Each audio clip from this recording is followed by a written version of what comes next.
Hace solo unos días, a finales de abril, se ha producido un ataque contra el Estado de Mali. El gobierno militar dirigido por Assimi Goïta es un ataque que ha tenido una importancia considerable, que es el fruto seguramente de meses, si no más, tiempo de preparación, y que ha contado probablemente también con apoyos inconfesables. Estamos hablando de dos sectores, un sector en particular, actores que son mercenarios, que actúan bajo una bandera del yihadismo o del terrorismo, y por otra parte también actores que son más conocidos, más identificados y que han formado parte de un proceso de diálogo, proceso de paz, en realidad, de un acuerdo en los años precedentes. Y esos actores son quienes se reivindican de una identidad tuareg y que reclaman la creación de un nuevo Estado. Hay que tener en cuenta que ese actor, desde principios de la década de los 60, en Mali ya hubo una rebelión tuareg y el Estado maliense ya tuvo que actuar frente a ese desafío. No había en aquellos momentos la posibilidad de esas negociaciones, esas mesas de negociaciones que ha habido en los últimos años, pero hay que tener en cuenta que también en aquellos momentos ese actor pues, había contado con el apoyo de Francia. Francia había tenido ya, desde el inicio de la independencia de Mali, en el pueblo tuareg a un socio, a un potencial actor de desestabilización, teniendo en cuenta además que Mali fue uno de los países vanguardia del panafricanismo revolucionario de aquellos años, en los que se pretendía ir más allá de una independencia política y realmente cuestionar todo lo que era el statu quo de la cooperación, llamada cooperación con Francia, el antiguo amo colonial, que sin embargo había previsto esa fase de las independencias como una prolongación del periodo colonial. Lo había previsto en particular con la imposición de un acuerdo realmente desigual, en el cual pues, Francia se aprovecharía pues, de las materias primas, de los recursos, y en particular, en contraparte, esas dictaduras en los gobiernos africanos, en África del Oeste, pues podían sentirse protegidas, puesto que Francia le prometía intervenir en cualquier momento para salvar el pellejo y mantenerse en el poder. Estamos hablando de una situación en Mali que, más allá de lo que nos aparece en los grandes medios, no se trata de que haya un gobierno frágil, un gobierno que es incapaz de hacerle frente al terrorismo, como es la lectura dominante, en este caso, en esta información, sino que estamos hablando de una realidad nueva en la cual, después de décadas de tentativas de recuperación de la soberanía, después del sabotaje realizado por diferentes actores en ese periodo del neocolonialismo del que estaba hablando, que comenzó en el caso de Mali, pues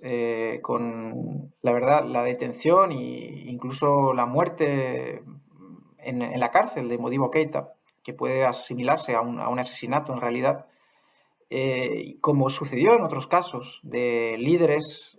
verdaderamente revolucionarios que luchaban por la soberanía y que fueron asesinados y que fueron reprimidos en aquella década. En los años posteriores actuaron otros actores, como el Fondo Monetario Internacional, el Banco Mundial, y hay que saber que esa situación produjo un desmantelamiento de las tentativas de industrialización y de desarrollo que hubo. Y esos actores, instituciones financieras internacionales, impidieron llevar a cabo grandes proyectos de desarrollo y que fueran beneficiosos para la población y que hubiera una transformación también del modelo económico. Hay que saber que estamos hablando pues, de África del Oeste, en particular en el Sahel,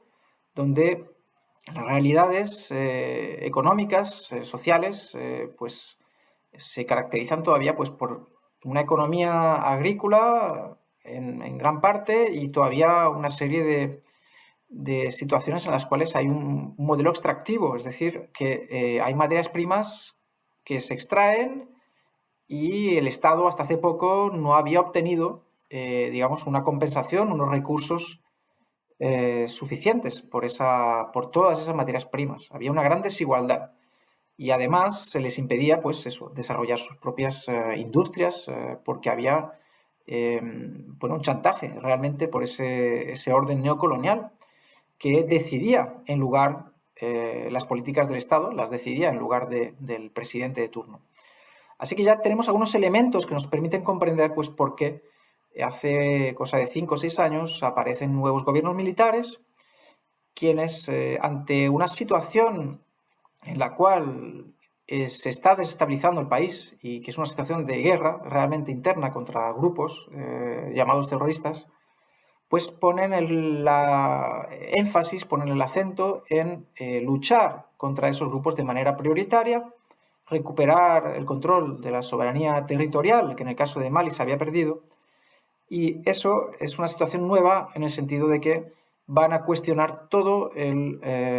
orden anterior, en particular en materia de cooperación y de defensa con los antiguos socios, que eran la Unión Europea, Francia, etc. Todo el cambio que se está produciendo en el Sahel comienza en Mali. Como lo he explicado en el primer capítulo de mi libro Níger, dedicado a Mali,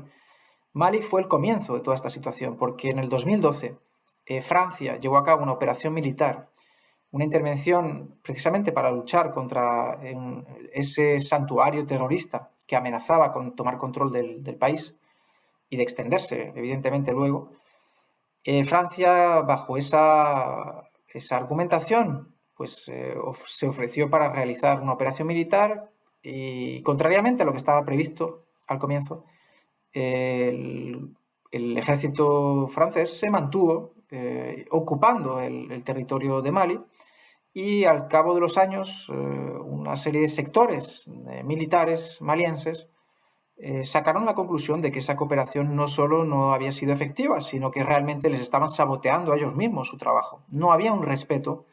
ni había una ayuda suficiente. Es decir, no era el ejército maliense, no era el Estado maliense que estaba decidiendo, ni teniendo los recursos, las armas necesarias para poder luchar en condiciones de derrotar a ese enemigo. Entonces ese problema duró muchos años, demasiados años, hasta que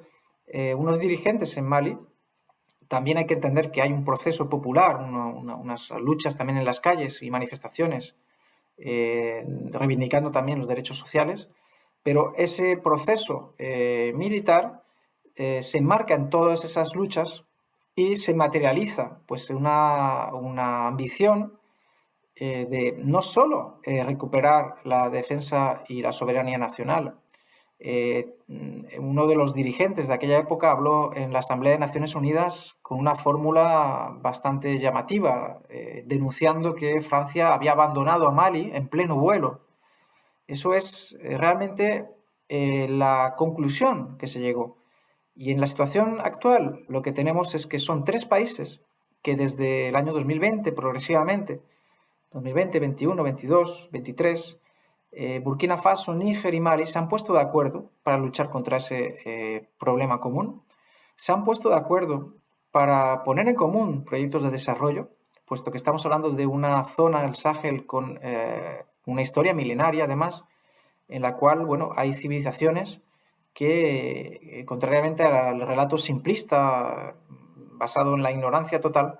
pues ahí había habido imperios y había habido culturas y muchos intercambios. Y creo que esa historia también ha sido una historia de resistencia contra el colonialismo a finales del siglo XIX, inicio del siglo XX. Por tanto, no es de extrañar que en estos 3 países hayan sacado una conclusión similar. Así que en lugar de mantenerse, digamos, en una visión simplista de que hay un gobierno militar que es incompatible con la democracia, una democracia vaciada de sentido, que se limitaba a tener elecciones con centenares de partidos políticos, es lo que el pueblo en grandes lugares, en grandes sectores de la población en estos 3 países está manifestando como algo que no quiere. Tiene muy claro que quiere que hayan cambios profundos, reales, del modelo económico, de que haya una soberanía alimentaria y de que haya mayor justicia social y que los recursos que en lugar de que se los lleven las multinacionales, sean puestas en beneficio de la población. Creo que aquí tenemos una serie de elementos, de indicadores que muestran que hay un cambio en marcha y que el alarmismo que a menudo nos llega a los medios de información no es inocente, puesto que a menudo se les ha dado la palabra a esos sectores de la oposición con conexión con ONGs o con potencias extranjeras, y que también su interés no es el de la mayoría de la población en esos países. Son países en guerra, con grandes desafíos, grandes problemas de refugiados también a nivel interno, y creo que hay que tomar en serio esa lucha que están llevando a cabo. Es una lucha característica de una lucha de liberación nacional en una nueva fase que podemos llamar el neocolonialismo, que no es lo mismo que bajo un colonialismo directo, y por lo tanto creo que el caso de Mali nos ofrece lecciones, en particular el hecho de que ha salido a la luz y hace mucho tiempo que se sabía que el gobierno de Francia ha estado apoyando ciertos sectores de la oposición, en particular este actor, los Tuareg, que quisieran crear un nuevo Estado, por lo tanto, que haya una secesión territorial en ese país. Esos actores han estado trabajando mano a mano con actores mucho menos recomendables, como son esos grupos llamados mercenarios yihadistas o terroristas. Por lo tanto, esa es una gran contradicción que no aparece en los medios. Creo que es importante tener en cuenta también quiénes son los actores, supuestamente, de esa alternativa, supuestamente democrática, y cuestionarnos quiénes están luchando por los derechos de la mayoría de la población.